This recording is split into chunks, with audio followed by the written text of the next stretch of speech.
Welcome to New England Ski Journal's Basecamp Podcast, presented by Country Ski and Sport. Ski season is here, and it's time to gear up at Country Ski and Sport. Shop now for your best preseason deals at any of their 3 locations in Hanson, Quincy, and Westwood, Mass. Or shop online at countryski.com. Hey, everybody, and welcome into the New England Ski Journal's Basecamp Podcast. I am your host, Eric Wilbur. I'm joined by Mike Specian right here on my left. Mike, how are you? Eric, I'm doing well. I'm healing up after a little knee surgery. Good. Everything feeling okay? You know what? I told my wife I was going to be back on the hill within a month to 2 months, and I'm on track right now. My doctor's with me. I'm good to go. Well, I'm going to be good to go. So you're Aaron Rodgers, basically. You're going to be coming back ahead of the schedule and looking just as good as ever. Yeah, I'm getting paid the same amount as Aaron is too, right? Well, yeah, but I made it past three seconds. Yeah. I will. I don't know if I told the story on this podcast or not, but I was watching that game, Aaron Rodgers' first game. I watched him throw a pass or hand the ball off. I'm not sure what it was. I walked into my kitchen, which is right next to my family room, for a popsicle. Went into the freezer, picked out a popsicle, walked back into the family room, and there's Aaron Rodgers getting helped off the field, and Zach Wilson all of a sudden in the game. It took literally the time it took me to get to the kitchen for a popsicle for Aaron Rodgers' season to be over or put a halt into or whatever, you know. But ski season's in full swing. We're in the first full month of the year. I'm sorry you're missing out, but that's okay because you know me, the later the season goes anyway is when I value the time on the hill. So even though we're skiing out there, I'll tell you, you're not missing that much. Okay. Well, for me, I had to choose when I could have this done because I didn't want to give up other seasons where I like to play hard. But you know what? I don't travel in December. I just want to back off and enjoy life. And I'll be back when the snow's deep in February and March and April. I'm going to be full on. I have no doubt in my mind. Good. But now we're coming into Santa Claus time. Yes, it is. And it's a stressful time because look, every time we get to the hill, I don't feel like I'm prepared. One kid needs a bigger jacket, or the helmet's too small, or these boots didn't fit, or I'm throwing a fit because I can't I can't get this boot to fit it. This one's okay. And my goggles are all scratched. And there's something for everyone around this time of year that you should be buying for Christmas. Instead of going to the hill in February and then realizing, oh, that's right, little Susie doesn't have a helmet. She grew out of it. Where am I now? So take your time in December to kind of rethink your equipment. Let me ask you this. Have you been through your boot bag? Have you been through all your gear? Because I know a lot of people, friends that have houses up north and everything stays up at, whether it be Lincoln or Sugarbush or wherever. All of a sudden you pull it out and say, oh my goodness, it doesn't fit. Or, oh my, that lens on that goggle is completely scratched. Have you been through everything? No. Yeah, well, yes, I have been through everything. I just went through everything actually this weekend and, or a few weeks ago actually. And it was, things are fine. I'm prepared. I'm okay. It's more for my kids, right? When we get to the mountain, the first time they ski, that they don't have the right socks, or the boots are a size too small, or the helmet is too small. And that happens all the time, you know, because the kids grow so damn fast that it's impossible to keep up with them. This year, we're not leasing skis because they are about to transition into getting their own equipment at this point. You know, they're old enough that they can start feeling around and trying to figure out what they want to use. But that doesn't mean that I'm going to buy them all new, you know, get-ups, skis and boots. So Christmas gifts for my kids are more around like, is there a new jacket you want to look at, or a new helmet, or a new pair of gloves? I'm not sure how you do equipment stuff in your home as far as holiday gifts. But you know, there are plenty of places to spend your money on. And since I've got a gear expert in here with me, I do want to ask you your opinion on some hot holiday gifts that are good to get. Like, for instance, right before we got on the air, you told me heated socks are a way to go. without hearing that from you, I would think that heated socks were just kind of like something someone was throwing together to sell you something, right? Like, oh, these socks will keep you warm all day long, and it doesn't do that. You say heated socks are worth it, so please do tell. They are a game changer, and I'm not talking that rag wool heated sock. I'm talking true ski socks. Length socks, phenomenal. They're not cheap. Hotronics heated socks, phenomenal. They change the situation on that cold day. They are changing whether you stay comfortable or not. I am 100% a firm believer. People are buying them up north. Mm-hmm. They're buying them down in the flatlands because they're changing their experience on the hill. You know, when you, let's put it this way, on a warm day, you might go out and ski in a shell, right? Yep. But on that cold day, what do? You put insulation on, you put the puffy jacket on. Mm-hmm. Two sometimes. Two. Well, it is new. Well, we haven't been that cold lately. No. The old days, at least.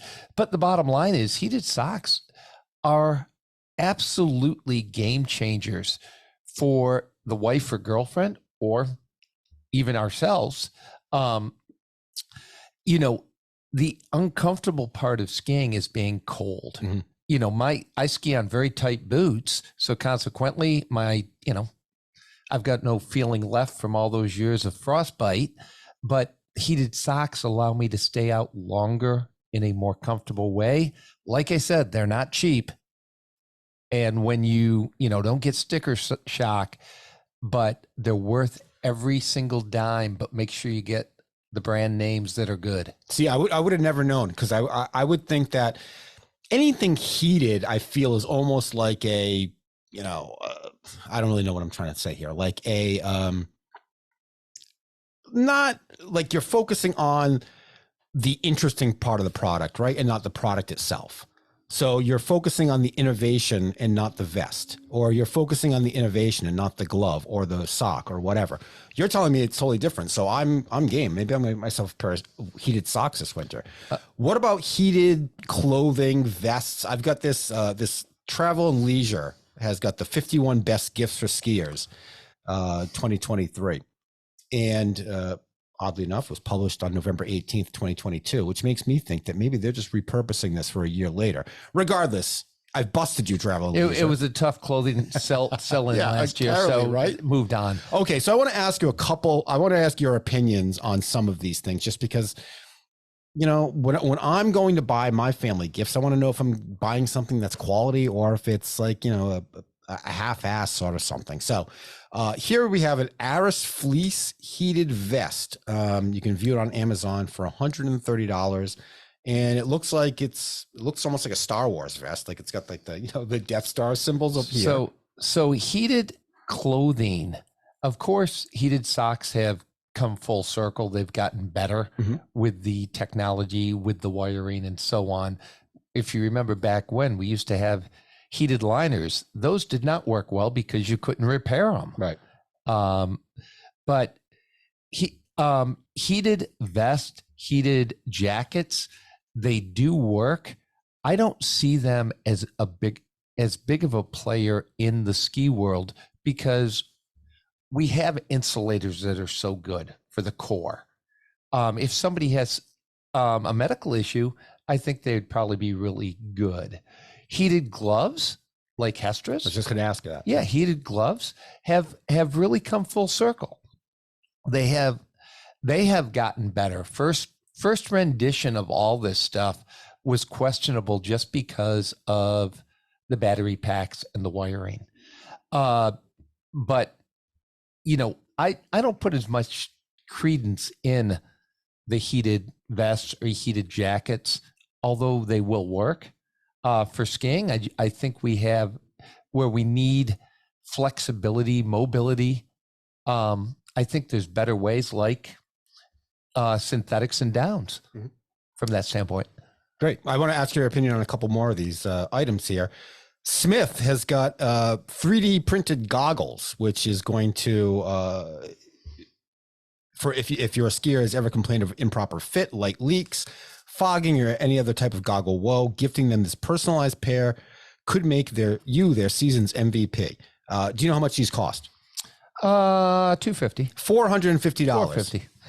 $450. Are these worth it? $450. So 3D printed goggles. So I ski in Smith. I ski in a Smith helmet and goggles. I think their goggles are as good as you can get in the marketplace right now. I'm a big fan of getting interchangeable lenses. Interchangeable lenses because 90% of the time here in New England, where we're not above tree line and the way our hills face, it's normally a lot of shadows. So we use a low lens, a low light lens. And then when you go out west, you clip in the other when you're in Vale in the back bowls where it's sunny. So, I think $250 to $300 for a goggle is really worth it if you get the right one. $450, might be a little bit much. I think it was a Gucci goggle. There is one out there. A Gucci goggle? Yeah, it was ridiculous. I saw one. I think it was Gucci. My goodness. I've got a brand new pair of Oakleys that I bought in the spring that I haven't busted out yet. So I'm very much looking forward to those. Okay. Well, yeah, if you want to look up some of these yourself, that's on Travel and Leisure. Again, it's 2023, but it's in 2022. So, the other thing you can do, most stores have some really cool stuff. Mm-hmm. Go into your local store and you're going to ask them about them, because I don't care if you go to AJ's at Stowe or Outdoor Sports Center in Wilton, Connecticut. They all carry this stuff because it will enhance your skiing experience in a big way. Okay, so that's all on Travel and Leisure. If you're interested, 51 best gifts for skiers in 2023. Again, published in November of 2022. Let that be. And I think if there's local ski shops everywhere. Wherever you are living, get into your local ski shop, and there's a whole bunch of cool things, because these are family-run ski shops, and we're talking about family today. It is family. Family skiing, well, not really family skiing, but family business, right? Skiing as the family business, which is something that's so special, particularly at one place in Vermont, Bolton Valley Resort, where the DeLauriers are, a name synonymous with what skiing means in Vermont. Well, yeah, they are. New England skiing as a whole, if anybody follows the history of New England skiing was all about family, whether it be the local ski shop, the local restaurant, or the local ski area. The Neshoba Valleys, the Wachusett's, with the Crawleys, the Fletchers, and this is true. Bradford, family run.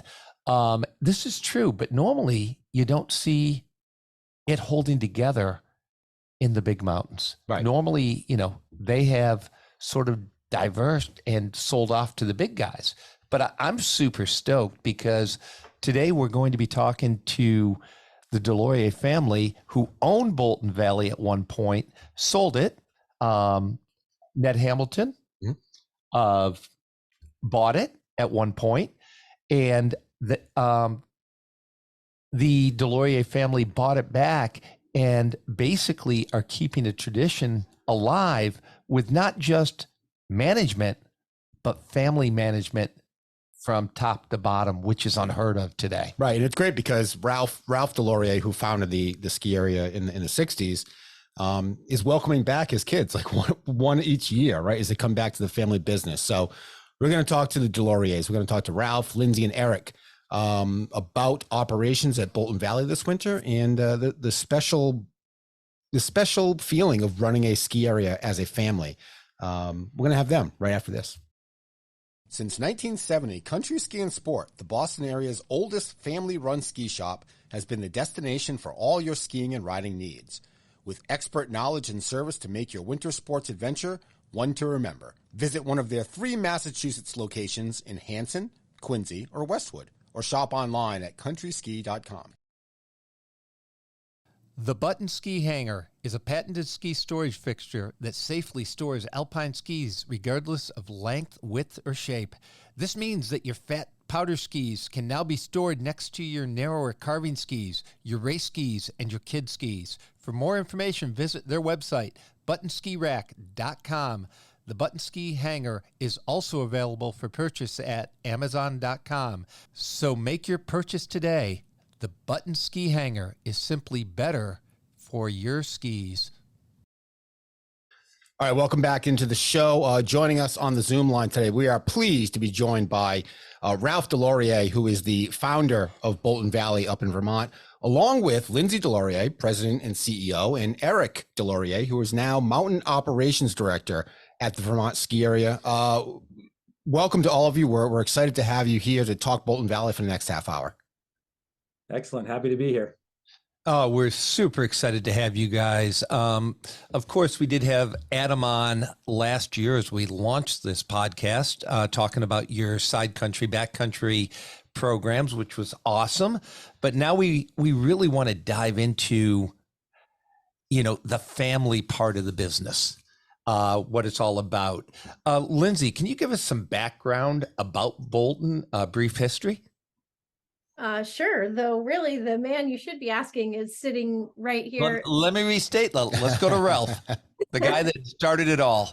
1966, when it was easy to build a ski area. I can say that. A little bit easier.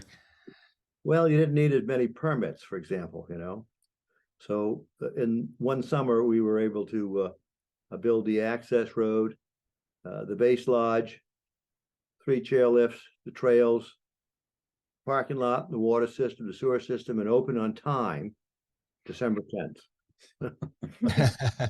1866. So now it takes about 3 years to get a permit. And I can testify to that, to the accuracy of that statement. Yes, it's much more cumbersome now than the stories Dad tells. But so he ran it for 30 years, into the late 90s. Then it was in other hands for exactly 20 years. Yeah. Until we bought it back now 6.5 years ago in the spring of 2017. And so back in the family for 6 years. Yeah, during that time, I was suffering in Jackson Hole, Wyoming. Tough. I do feel for you. Tough spot. One of your boys still has some property out there, don't they? In Jackson? Our brother Rob is out there. Yep, Rob's out there. Yep. So can you guys talk about how, once you came back to the ski area in 2017, how did you assume your new roles? Well, it sort of evolved. It started out when we first got back with Dad and actually our younger brother, Evan, really involved in the ski area operation. At the time I was working in Montpelier, and my first role was actually to manage the water company, the water and sewer company. And then the next winter, partway through our first winter, so in the beginning of 2018, the president of the company, who we had retained from the previous owners, gave his notice, which makes sense, difference of vision, changing things up and so forth. So he gave his notice, and then that was the point at which I quit my job and came into the company.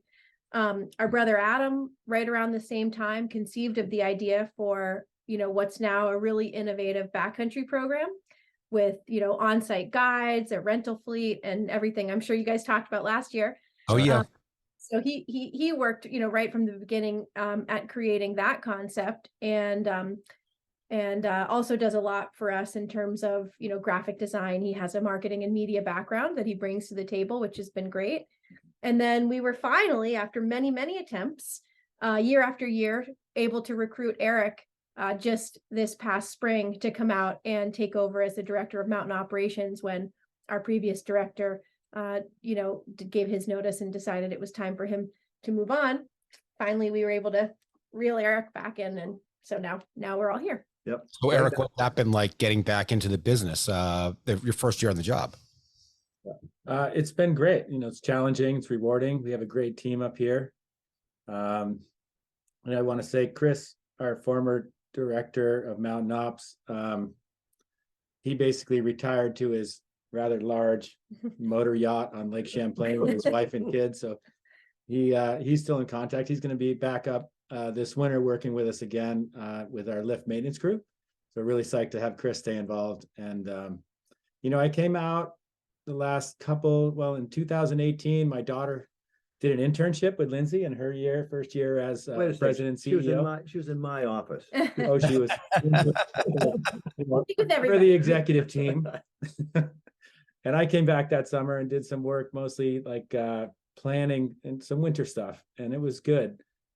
I just couldn't quite pull the trigger. I might have even implied with Lindsay that I would be back if she took the role. And so I had been feeling the pull for years, to come back and work at the family resort. And then last summer, I came out of the summer of 2022 for about 6 or 8 weeks, and I worked with mountain operations, and that really brought back my real mountain ops roots. I grew up on the mountain crew here at Bolton Valley when I was like 14 to 26, and it all came flooding back. And when the opportunity came up,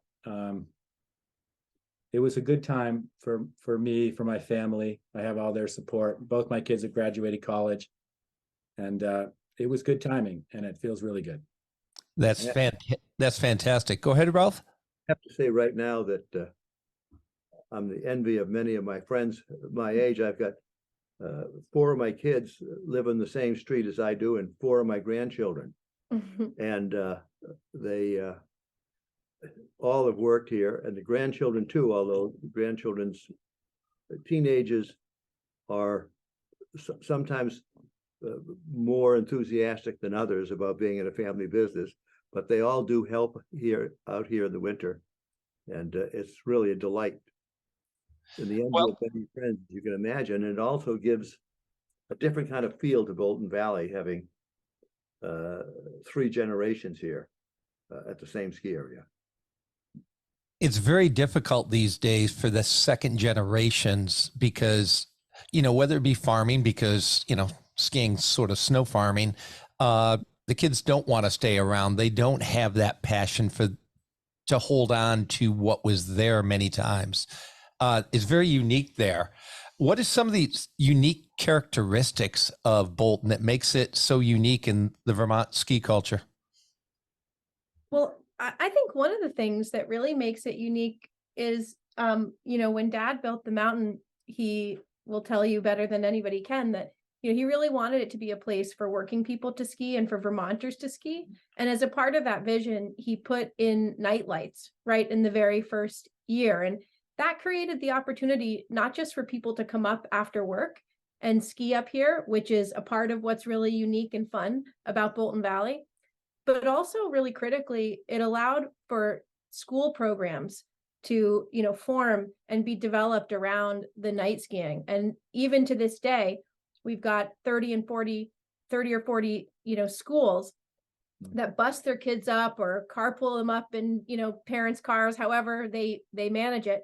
And they get them up here, and we've got hundreds of kids on the hill every night. And that's been going on now for almost, we'll go into the 57th year, I think. Is that right?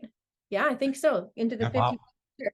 And the result of that, what's really unique about that and that history and that continuity is that we're now on the 3rd generation in some cases of families whose kids are learning to ski through the after school program at Bolton Valley.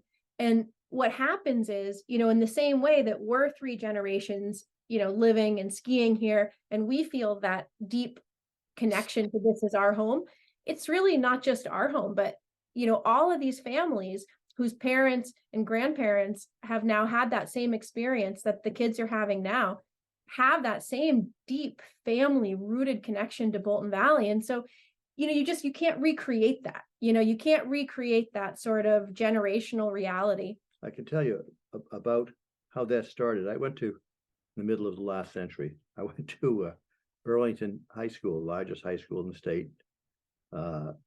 And at the time, there's 1,200 kids in the school, and maybe there's 20 kids that skied. Skiing just wasn't for the Vermonters, it was for the rich out-of-staters. And so when I started the ski area, I said, I'm going to teach every local kid to ski for free, except people didn't appreciate free. So I charged $10 a year for lift and lesson one night a week. But I called all the schools in Chittenden and Washington County and said, if you will bust the kids up, we'll teach them a ski lesson and lifts for one night a week for $10 the first year. And we built it up to 43 schools. And the other ski areas weren't paying any attention to this market really, except for Cochran's, which is our neighbor here in Richmond. Mm-hmm. They're great people. And so I think that we've put 45,000 kids in our school program now through the years. Now, when the last few years, some of the schools haven't done the busing, we've had to make other arrangements, but we're still doing it.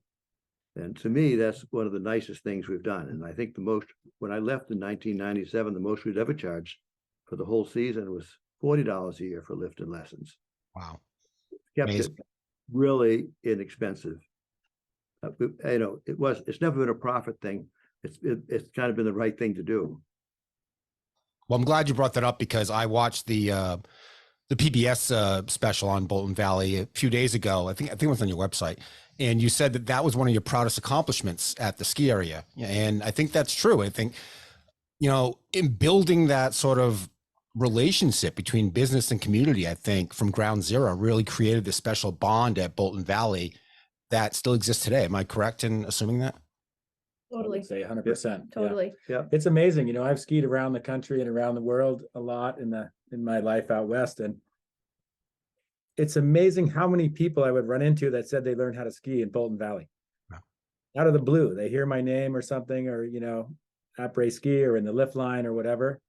It's an incredible number of people that still are involved in skiing that started out here at Bolton Valley. And, it's pretty amazing.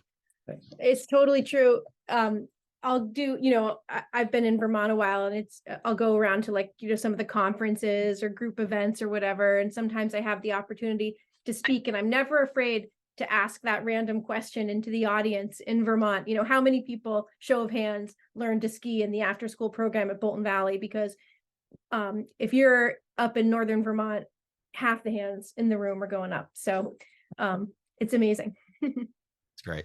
That's fantastic. Well, you guys, the DeLauriers family has some pretty great history. Eric, you and Rob with the original North Face team and so on with the Egan's. But last year, somebody got put into the Vermont Hall of Fame, which we mentioned last year with Adam, but we want to say congratulations right now to you, Ralph, for that honor. Yeah, and that's pretty amazing for a blue collar skier too. I asked my son Eric, who I was skiing with Eric and Rob one of those few days and skiing pretty well, and I asked Eric, they made a couple of changes, and the skis are getting shorter, So how am I looking today? And he got this pained look in his face. Well, Dad, you're kind of a blue collar skier. And I said, well, what's that? He says, well, you can ski anything, but you never look very good. You may not look great, but you get the job done. Well, when it's all said and done, that's what matters. And better yet, I don't care how well you ski because you created a great ski area, which is more important to me. Yeah. Anyway, we have a very skewed sense of what makes a good skier in our family because our bar is set a little bit higher than the average bar. Yeah. Yes. Well, I'm interested. I didn't know that the lights went in the first year of existence, which is impressive because I've always maintained that Bolton has the best night skiing in New England because of the terrain is just so varied. So the fact that it's been right there from the get-go is something I didn't know. Yeah, it's pretty awesome. Lindsay, you told me in 2020, quote, there aren't many people in this world who have the opportunity to fight for their roots. We were offered that opportunity and took it. And this was when you retook ownership of the ski area. What do you imagine might have happened to Bolton if your family didn't return? Would it have survived or would it have fallen like so many other private ski areas have done over the years? It would have survived, to be honest. I mean, I think, Bolton Valley is such a beloved institution, and there were other people at the time who were interested in buying it and taking it over. But I think the thing about Bolton Valley is, and I think we've seen this through the years with different owners, it really has to be, a full-on commitment and a lifestyle. It can't just be a job to be successful, because it is very challenging. And so I think it would have survived, but I really think that we're putting it on a path to thrive. And it would be hard to imagine anyone caring about this place more than we do, or putting their heart and soul into it more than we do. So, it's hard for me to imagine that it could be in better hands than in the hands of our family. No way. But I don't think Bolton Valley was at risk of going away. I think too many people love it, and there would have been someone to rally around it. Yes, but I agree 100%. Eric, you've traveled, you were out in Lake Tahoe last, right? Yeah. All right. 30 years. Yeah. Yeah. So you've traveled the world, you've been around the country and stuff. What makes a family-run ski area unique to what we're seeing today on either side of you? Icon Resorts, Epic Resorts. What makes you guys unique, and how does your connection to the consumer and the skier, how is that different than other places? It's an interesting question. I feel like I can answer that, somewhat better maybe after spending another winter here. But, I would come back and ski occasionally, since we've been back.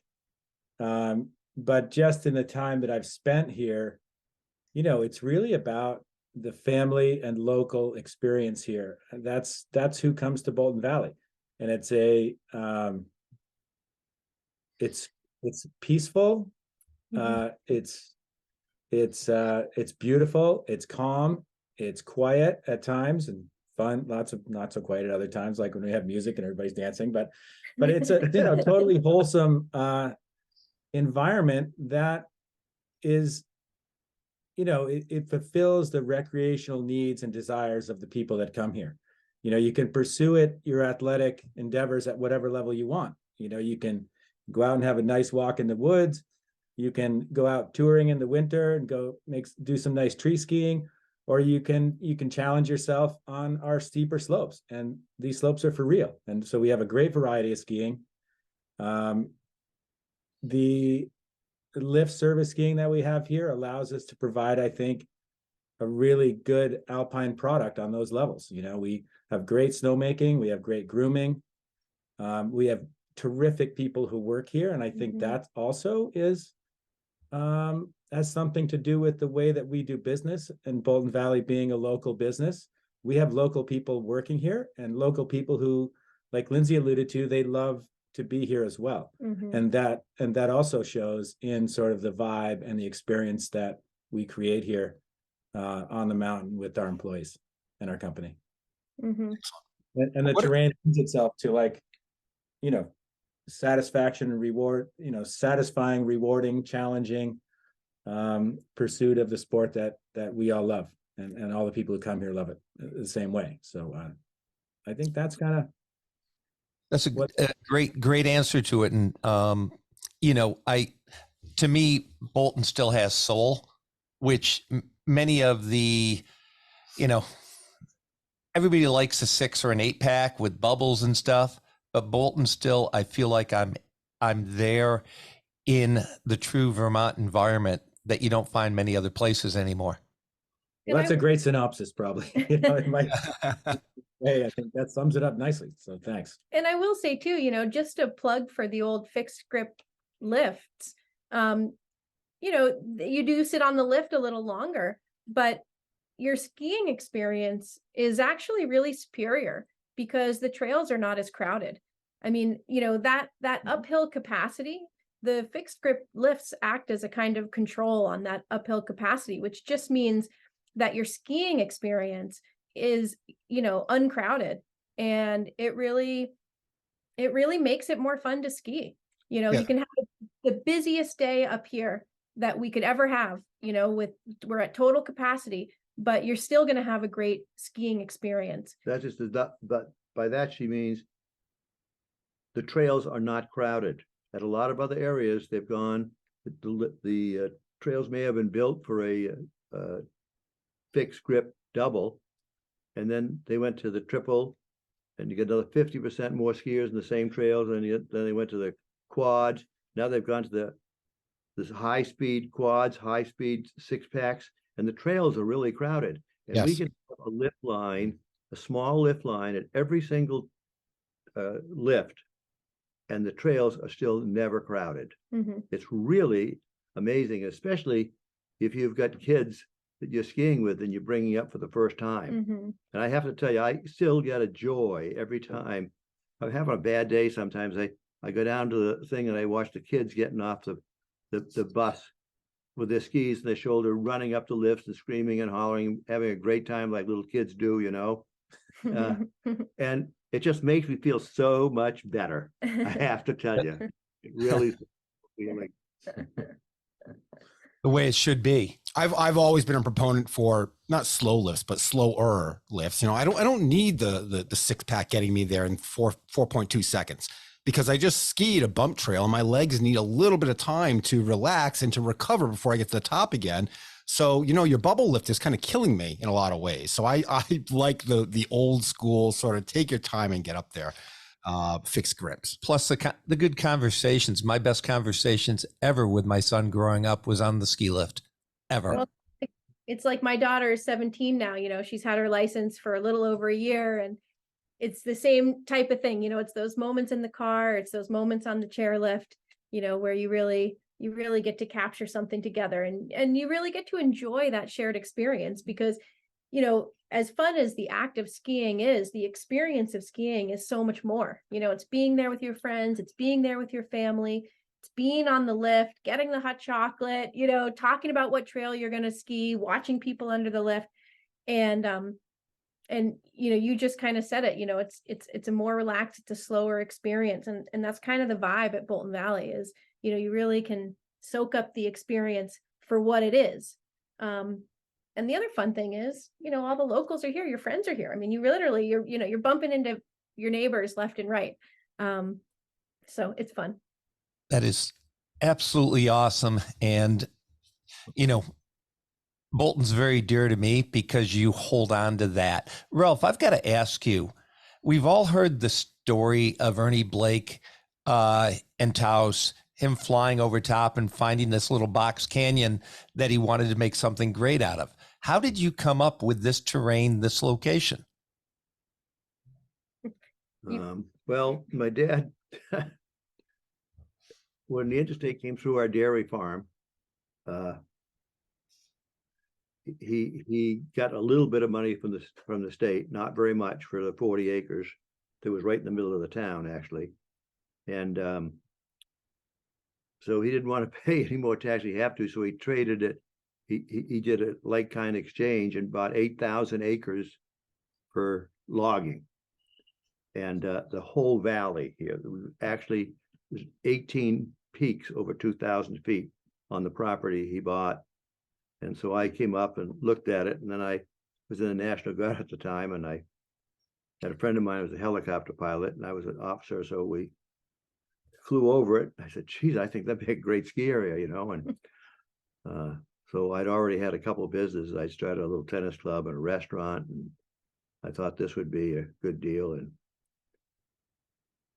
so the governor used to come in my restaurant, so I knew him, and I knew a couple of the editors of the paper. So we just worked around, and the state agreed to put in the access road if I built the ski area, and the banks agreed to lend me the money if I had the access road. See, so it was a combination thing. But that's kind of it, you know. I mean, back when it was easier, as you said. There was the only contour maps we had were 20-foot contour maps that were made from 1927. So we had no maps. You had to, every time you wanted a trail, you had to walk up and down it 6 or 7 times. until you finally got a trail that didn't go uphill for a while. So it was a challenge to start ski areas. I mean, you really had to go up and down the trails a lot to make a decision. I put together a good team, and we built it in that 1 year. We did have to cut some lift lines the year before, so we knew where the lifts were going to go in order to order the lifts. But then after that, it was all hands-on. But I had a great team, and I think my success in business has always been having a good team. Awesome. Lindsay, what has the Indy Pass partnership meant for the mountain? Has it brought in an influx of new guests that wouldn't necessarily be at the mountain, or? Yeah, totally. Yeah, we love the Indy partnership. It's been great for us. You know, I think for a lot of people who are looking for that, you know, maybe sort of slower experience, like we were just talking about, the Indy Pass is a great multi-pass for them. And it helps us, break into some markets. You know, we don't, believe it or not, have the biggest marketing budget compared to some other ski areas. And so, you know, it's a really symbiotic relationship. The Indy Pass curates ski areas and ski resorts, and they've got the kind of two models of the smaller, you know, sort of like interstate ski areas and then some of the larger resorts, and we fit into that category. And when I love going out in the winter when like on holidays, especially when there's longer lines at the ticket window, and chatting with people. And whenever I find an Indy Pass person, which is more and more frequent every year, I ask them if this is their first time here. And for many of them, it really is. Wow. They're finding us through the Indy Pass, and it's awesome. The Indy Pass has been great. We just love it. I can't believe the number of people that come on that now. Yeah, it started really small, and now it's like just lots of people. The growth has been incredible. They stay in the hotels too, right at the base of the mountain. They love that. Right. Good. Yeah. Well, that's it. Saddleback has found the same thing. Canon has found the same thing. Magic. It's just, I'm an Indy Pass holder. I no longer have any of the big guys. And there's a reason, because I want to support the Boltons, the Magics, the Berkshire East, because you guys are the ones driving the next generation. And we've got to be concerned about sustainability of the whole industry, just not one resort. Eric, you coming back. Okay. This is year number one, of course. What do you see are the biggest hurdles for this winter for you? Well, I guess, getting back in the groove of the Vermont winters and unique situation. You brought the Lake Tahoe snow with you this year, right? Well, I did my best. I was clenching the snow line the whole way back when I was driving this summer with my dog. So we'll see. But so far, it feels really good to be back here, and I look forward to the winter. And like I said before, we have a great team of managers and employees here. And, one of my challenges is getting to know everybody, the aspects, reacquainting myself with the aspects of the ski area and the people. And I really look forward to a great winter. And, the vibe is high, and I've really been enjoying my time here, everything so far. And I'm just really looking forward to the winter, which is, my favorite season. Of course. Any special programs, events you have planned this winter that you want to mention? Well, a big event that we've been holding for the last 2 years, which has kind of become a marquee spring event for us, is Blavelt's Banks, which is a collaboration with the pro snowboarder Jake Blavelt, who learned to ski up here at Bolton in the after-school programs, and has a special place in his heart for Bolton Valley. And thanks to that, has been holding this really awesome banked slalom event. And it brings out pro snowboarders, nationally. It's really cool. It's kind of a big deal for us, a big event for Bolton Valley to hold. And it is really becoming one of the highlights of our spring season. And I'd like to reintroduce, the Big Rock, Big Air contest. Yes. It's just from the old days. We used to jump that with Rob and myself and Tom Day and his brother John and a few of our other ski team buddies. We had such a good time jumping it back then. I know people are still doing it, but maybe we can do something there too, just for old time's sake. Let's get the old gang out. We'll do the big- challenge. Yeah, we better zoom out a really nice landing for the old guys. Yeah. There's quite a few Massachusetts skiers from down here that come up there.